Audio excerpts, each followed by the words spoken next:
Yeah, I mean, I guess that's like what it must be to just be in the Amazon itself as well, right? For sure. In the jungle, not just the rivers and the lakes or whatever's out there, but the actual jungle itself.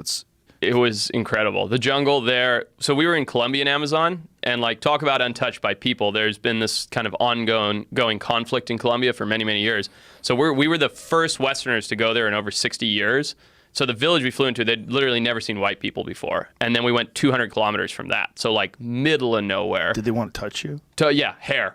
Because their hair was very dark and very different. And like, I'm not particularly fair, but just to touch like the hair and see the blue eyes and stuff, they were just loving it. Friendly? Super friendly.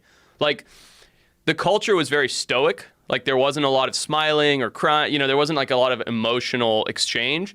But straight away they came and greeted us, like shook hands, said hello.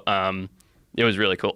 Wow, that's gotta be. Now, how do you set something like that up? Do you have like a liaison that like acts as a go-between between you and the tribes? Yeah, so we did in this case have one guy who communicated. I speak Spanglish, I guess, and they all speak Spanish from back in the day. So we set it all up. It's part of the wildlife stuff that I do. We literally flew a DC-3, a World War II cargo plane, into this cocaine dealer's airstrip. What? And then that's how we got there. I mean, like, mind-blowing stuff. Current cocaine dealer or former? Former, yeah. Well, Who knows? TBD. It's still Colombia, right? Exactly. Wow. So yeah, it was that one was really cool, really remote. How crazy is it that they learned Spanish from people who came over on boats from Spain and it just stuck? Isn't that nuts? And took over the whole region. Yeah, the whole world. And here's for this tribe in the middle of the Amazon that has this language from another continent. Well, and Brazil, right? From Portugal. Right. It's really incredible when you stop and think about it. I mean,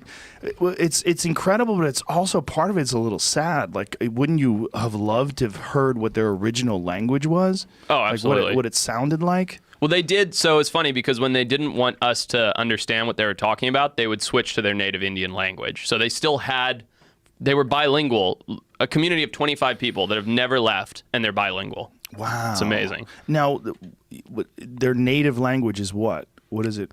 It's an Amazonian Indian dialect. I honestly don't even... They might have said the name, but I don't recall. What is the name of their tribe?